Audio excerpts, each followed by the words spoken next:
Olá, gente. É um prazer estar com vocês de novo. Eu sou o Cuca, do canal Homens de Prata. Hoje nós vamos receber um aventureiro nato, um cara que tomou uma decisão muito difícil na sua vida, mas acertada, e que tem experiências fantásticas para contar pra gente. Tenho o prazer de receber meu amigo Marcelo Leite.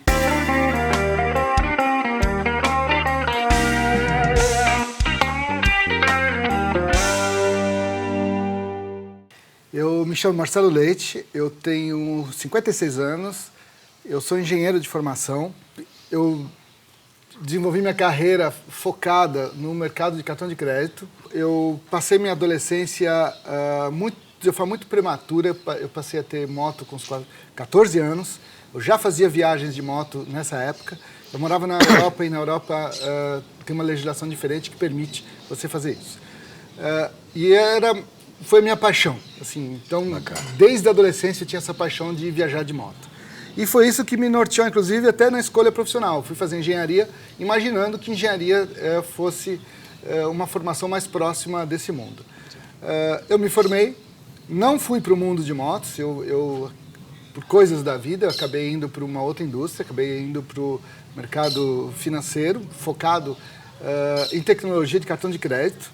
Passei minha adolescência e o período de estudante, onde eu tinha muito tempo disponível, não tinha dinheiro, mas eu conseguia então fazer grandes viagens de moto já para aquela época, sem grandes recursos, mas eu naquela época a gente fazia coisas pela Europa, algumas puxadas pela África, e assim foi. Só de moto? Só de moto. Então, você tem uma transição aí, de um período onde eu tinha tempo e não tinha dinheiro, depois passei a entrar num período onde eu passei a ter uma condição financeira melhor, mas pouquíssima disponibilidade.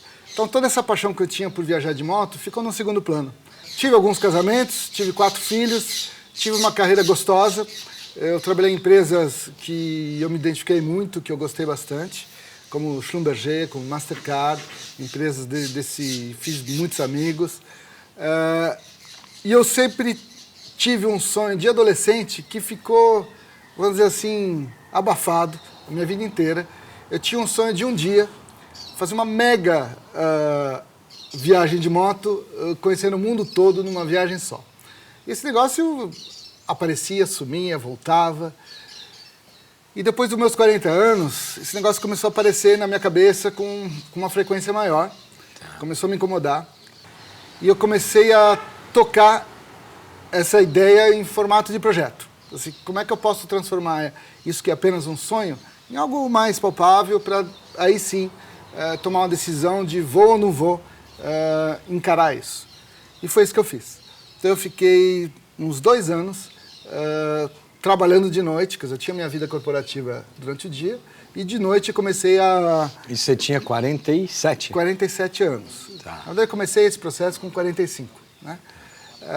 Quando chegou nos 47, aquilo que era só um sonho tinha virado um projeto, com todos os ingredientes de um projeto, com começo, meio e fim, com orçamento, com avaliação de riscos, com plano, com um monte de coisa. E, obviamente, com um monte de perguntas sem resposta, como todo grande projeto.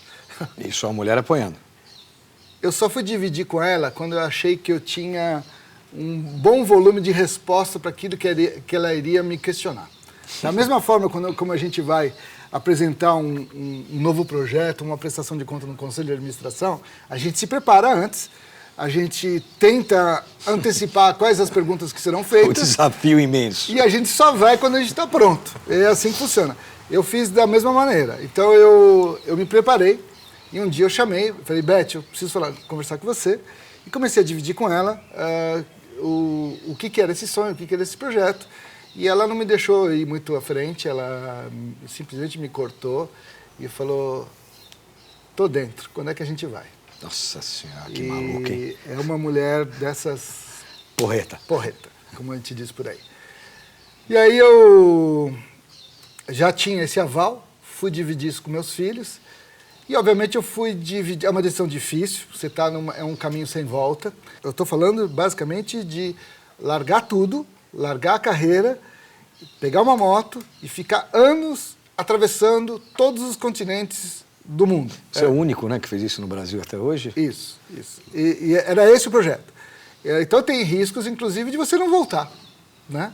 Esse foi o maior tema de discussão com os meus filhos, era esse. Quer dizer, você se preparou primeiro pessoalmente, com a família. E como foi lá na empresa que você falou, vou largar tudo? Foi o... Cuca, isso não é nada trivial mesmo. É porque as pessoas querem saber se um dia pode pegar, largar tudo e falar, poxa, o que eu faço? Eu diria que eu tive o privilégio de, naquela época, estar numa organização bem bacana. Eu marquei uma hora para falar com o presidente do conselho. Contei do meu passado, desse sonho que eu tinha, que eu achei que estava na hora, aos 47 anos, de colocar isso em prática. E aí ele me interrompeu e ele me falou o seguinte, olha, você tem noção que esse tipo de coisa que você está falando, de rodar de moto, atravessar a África, atravessar lugares assim, daqui a pouco você vai ter uma condição física que não vai mais permitir você estar fazendo isso? Eu falei, eu tenho. Eu falei, então deixa eu te falar um negócio. O que acontece se você não fizer isso? Sabe o que vai acontecer? Muito provavelmente, mais pra frente você vai ser um velho frustrado, chato, ranzinza, sem nenhuma grande história para contar para seus netos. Se você for em frente, com certeza você vai ter um monte de desafio, com certeza você tem um monte de risco, inclusive de pôr fim à sua vida. Tudo isso pode acontecer. Mas tem uma grande chance de você se realizar de uma maneira que pouquíssima gente conseguiu. Então, eu pessoalmente, se eu tenho alguma coisa para te falar, cara, você já entendeu, né? Assim... Siga. Siga e eu tô torcendo por você. E eu tenho certeza que tem um monte de gente aqui do nosso meio corporativo que vai estar vibrando com a sua decisão. Então, o que eu tenho para te dizer, foi ele me dizendo, vai em frente, tô torcendo por você. O que você precisar de mim, eu tô aqui. Legal, belo apoio, que pouca gente fala então, isso. Eu sinceramente, eu me emocionei com essa conversa. Para mim, foi até contando aqui, me toca. Porque a gente saiu de um mundo mais frio, mais corporativo, onde tinha uma relação formal, sempre de muito respeito profissional, mas não existia aquela amizade, etc. A partir dessa data, eu criei um vínculo com esse cara. Depois dele, eu falei com várias pessoas com quem eu tinha que falar e eu recebi mais ou menos a mesma mensagem de todo mundo, as pessoas se projetando na minha história, as pessoas torcendo por mim. Você começa a descobrir que muita gente tem esses sonhos que estão na prateleira, mas as pessoas não estão no momento de tomar essa decisão, ou não vão nunca tomar, ou vão esperar se aposentar. E eu não estava no momento de me aposentar, eu tinha 47 anos, ainda tinha o chão pela frente. Eu realmente estava dando um corte numa situação que inercialmente eu estaria até hoje. E deixa eu te fazer uma pergunta. Você entende que hoje, nesse momento de tudo que você passou, você está assim... certo que você tem conteúdo para dividir com essas pessoas, para encorajar, não sei aos 47 anos, mas que em algum momento eles possam, eu posso fazer algo parecido, eu posso realizar um sonho. Você se sente seguro e, poxa, é viável, vamos nessa? Olha, eu te diria mais do que isso, Cuca. Eu tinha dúvidas do quanto eu poderia estar pegando a experiência que a gente teve, e a gente teve uma experiência bacana. A gente ficou rodando durante 2 anos, eu e minha mulher, de moto. A gente saímos de casa, a gente rodou os 5 continentes de cabo a rabo. Então a gente atravessou todas as Américas, Europa, Oriente Médio, a África de cabo a rabo, Austrália, depois entramos por Coreia, Vladivostok, atravessamos a Ásia inteirinha. Tivemos problema de um monte de perrengue para resolver, tivemos situação de risco sim, mas as situações de realização, de prazer foram muito maiores. A gente voltou para casa 2 anos depois, completamente diferente, muito mais realizados, muito mais dono da nossa própria vida, do nosso próprio destino, apesar de ter um monte de pontos de interrogação na nossa cabeça do que seria mais para frente, mas esse também é um processo que a gente aprendeu, de que eu não preciso ter resposta para tudo. Eu posso muito bem ser feliz hoje com um monte de perguntas em aberto, que é uma coisa que talvez eu não soubesse fazer anteriormente, e eu acho que a maioria das pessoas não se sentem confortáveis de ter tantas perguntas em aberto. Hoje eu tenho um monte de perguntas em aberto e eu lido muito bem com isso. Alguns meses depois que a gente voltou, eu me dediquei um pouquinho a escrever um livro, contando essa história. Depois nós vamos falar dele aqui. E aí a gente publicou esse livro no finalzinho de 2013, comecinho de 2014, esse livro teve listado nos 10 mais da revista Veja. Então, para mim, isso é um indicador de que essa história que a gente viveu, ela tem um público que compra essa história no sentido de não de ficar torcendo por nós, muito pelo contrário, é de se identificar, de se projetar e de ver como é que pessoalmente cada um se encaixa. As pessoas têm outros sonhos completamente diferentes do nosso, mas muitas vezes o processo de como tocar isso e enfrentar podem ser parecidos. A gente começou a fazer palestra corporativa, a gente começou a fazer palestras em empresas. Logo no começo, que a gente ouviu várias vezes, quando a gente finalizava, contando tudo que a gente passou, os perrengues, como a gente fez, como a gente lidou com tudo isso, algumas pessoas falaram, nossa, vocês são nossos heróis. E é uma coisa que eu nunca gostei disso, porque... Mas ele é uma referência, não tem jeito. É que herói é um negócio... A gente é ser humano normal, a gente chora, a gente tem medo, a gente tem nossas fraquezas, como todo mundo, né? Herói não tem nada disso. O que a gente fez, sim, e aí eu acho que as pessoas confundem um pouquinho, a gente fez uma ação que talvez possa ser dita como uma ação heróica, verdade, mas sem ser heróis. Então eu acho que o legal disso é exatamente isso, é conseguir fazer uma coisa grandiosa, sem ter poderes nenhum, sem ser nada especial. Sem pretensão nenhuma de ser isso. Exato, quer dizer, não tem superpoderes, não tem mágica, não tem vareta mágica, não tem nada. O que tem? Tem atitude, tem algumas formas de tocar as coisas, tem algumas técnicas de tocar as coisas, que todo mundo pode fazer. Existem formas, sim, de sair da zona de conforto, de assumir riscos, de trabalhar. Não é um negócio fácil, tem trabalho a ser feito, tem planejamento a ser feito, mas de transformar isso, que é só uma ideia, que é só um sonho, transformar isso numa coisa real. Na vida corporativa, como executivos, a gente não faz isso? Claro que sim. Quando você faz um investimento novo, ou num produto, ou numa aquisição, você não tem todas as respostas, você está assumindo riscos. O que eu vejo, assim, muitas vezes você tem pessoas fantásticas, são gestores incríveis. Na corporação, eles sabem levar todo o processo de cabo a rabo até tomar a decisão, sabem lidar com um processo decisório que vai ter um risco embutido e faz parte da brincadeira de ir em frente. Mas quando ele traz isso para a sua vida pessoal, é como se ele tivesse duas vidas. E ele não traz essa mecânica que ele sabe fazer de forma brilhante para a sua vida pessoal. E aí deixa um processo que poderia ser maravilhoso em termos de realização, deixa na prateleira. Sendo que, na verdade, quando está lá no mundo corporativo, ele faz isso todo dia.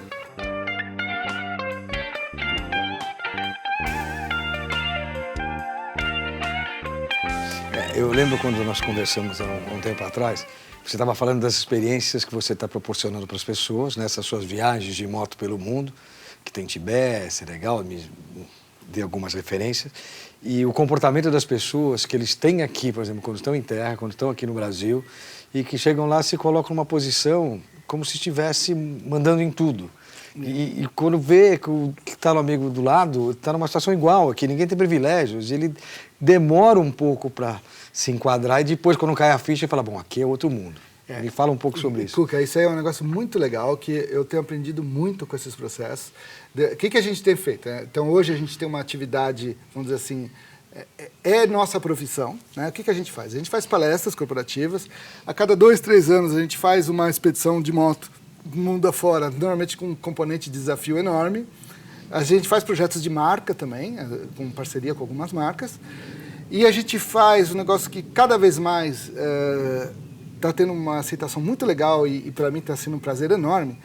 A gente proporciona alguns grupos de pessoas a ter algumas experiências muito diferentes, algumas experiências ousadas com a gente. Então a gente tem levado o pessoal para experiências de moto na Mongólia, pelo interiorzão da Mongólia, ficar com os nômades mongóis. A gente tem levado o pessoal para o Tibete, até o campo base do Everest. Aliás, eu estou indo na semana que vem levar uma turminha. Então, são vários projetos desse formato. E o nosso público quem é? É isso que eu quero chegar. O nosso público, basicamente, são aquelas pessoas... Homens de prata, são homens de prata. São pessoas que estão acima de 45 anos, né? Que têm uma condição financeira bacana. Mas ele sabe também que muito mais para frente, o que ele não vai ter disponível é saúde. Então você tem uma janela aí de transição que precisa ser aproveitada. E não necessariamente ser executivo de corporações. Eu tenho de tudo. Eu tenho o cara que é empresário, eu tenho o cara que é executivo de grandes corporações, eu tenho magistrado, eu tenho juiz, tenho procurador, que é um perfil de gente completamente diferente do que eu estava acostumado. É uma história parecida com essa. E aí o que acontece é o seguinte, em muitas dessas experiências a gente está numa situação onde A gente está acampando, a gente está em situação, às vezes, de desafio grande. Na Mongólia, a gente faz off-road o dia inteiro, 100% off-road. A gente navega nas pistas no meio da Mongólia. E tem riscos, tem desafios. Às vezes não tem banheiro, às vezes não tem água. Mas, nos primeiros dias, o que acontece? Às vezes o cara é juiz, então ele está acostumado a ter décadas de autoridade. Tudo que ele pede, as coisas acontecem. Às vezes ele é o presidente de uma grande organização, que ele está acostumado com um staff enorme, que vão fazendo as coisas para ele. E a gente tem que cortar as asinhas de todo mundo, porque ali está todo mundo igual, todo mundo está... Sem banheiro. Sem banheiro, está todo mundo cheio de areia, todo mundo tendo o mesmo desafio. E o que acontece? Então você tem 2 dias de adaptação e depois é uma coisa maravilhosa, maravilhosa, porque tira todas essas barreiras que existem, tira todo o formalismo, aí vira amigos de sujeira, tá todo mundo sujeira, todo mundo dormindo junto, acabou. Então você tem... não tem mais o meritíssimo senhor juiz. É o fulano. É o Jorge, é o Mário, é sei lá quem, entendeu? No ano que vem a gente está refazendo alguns desses destinos nesses formatos, mas a gente vai usar um pouquinho mais, né? Eu descobri que tem um público, Cuca, que quer um pouco mais. O que ele quer? Ele quer o desconhecido. Ele quer assumir risco, ele quer viver riscos. Sair da área de conforto. Ele quer ser testado, ele quer ser provocado. Então eu vou falar para ele, cara, a gente vai para o interior da Mauritânia e vai acontecer isso e isso. E onde a gente vai ficar? Não sei, a gente vai decidir. E que moto que a gente vai? A sua.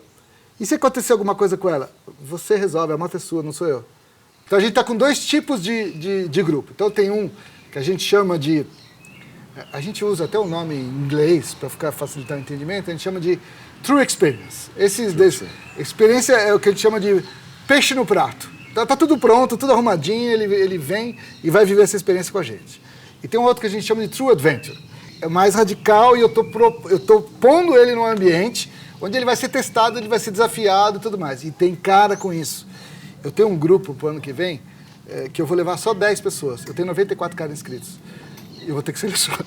Pô, guarda que você tem que fazer um programinha para nós aqui, cara. Vai ter que criar um grupo do Homens de Prata. Tem 2 tipos de coisa. A gente já tem conversado aqui, a gente vai fazer um grupo focado com Homens de Prata e a gente vai desenhar algumas experiências imperdíveis nesse formato. E o importante é saber que elas podem realizar, elas podem sair da área de conforto, que esse sonho de alguma maneira pode ser realizado, que não fique esperando, poxa, os anos passar. Então dá tempo, não importa a idade, né, essa longevidade, essa participação como um ser que tem valor e pode ser produtivo, pode colaborar ainda com os outros, colaborar numa viagem dessa, dando um pouco que Cuca, deixa eu te falar um negócio, eu estou com 56 anos agora, eu estou trabalhando muito mais, mas muito mais, e eu estou assim, num nível de realização que eu não sei nem descrever, eu estou super feliz, minha mulher também. Eu sinto que não é nem o dinheiro, e sim o prazer de fazer. Eu não quero ter uma organização cheia de funcionários, não quero nada disso. Quero um negócio simples, onde eu possa meter a mão, onde eu tenha que estar com a mão na graxa. E acredite se quiser, não era o foco, mas o dinheiro chegou. Dizem que quando você faz um negócio que é sua paixão, que etc e tal, o dinheiro vai chegar. Eu não sei se é uma verdade, seria muito leviano falar que isso sempre acontece. E agora, o teu momento atual, como é que é? A gente está, hoje, no nosso momento, a gente está trabalhando um monte, né? A gente alterna as atividades que a gente tem voltado ao público, que são essas experiências que a gente comentou aqui com vocês, e ao mesmo tempo as palestras, né? Com uma parada que a gente faz de vez em quando para fazer projetos só para gente. Então é isso, 2020 para mim, eu tenho um monte de atividades planejadas. É o teu momento. Mas eu tenho 3 meses que é meu, que não é de ninguém. É só meu, eu comigo mesmo e acabou. Então, é isso. Tá ótimo. E 2021 é a mesma coisa, 2022 é a mesma coisa e assim vai. Bom, essa é a ideia. Eu queria também agradecer você, Marcelo, pelo carinho, pelo livro que ele nos deu, tá? Ele fez uma dedicatória muito bacana, né? Cuca, que sua estrada seja sempre... eu tô sem óculos. Divertida, cheia de... Sonhos e realizações. Um abraço, Marcelo Leite. Obrigado, Marcelo, com muito carinho que eu recebo isso. Vamos fazer um brinde agora com a nossa aguinha, porque é dia, não podemos beber. Muito obrigado por ter comparecido hoje, por ter dividido esses momentos fantásticos com a gente.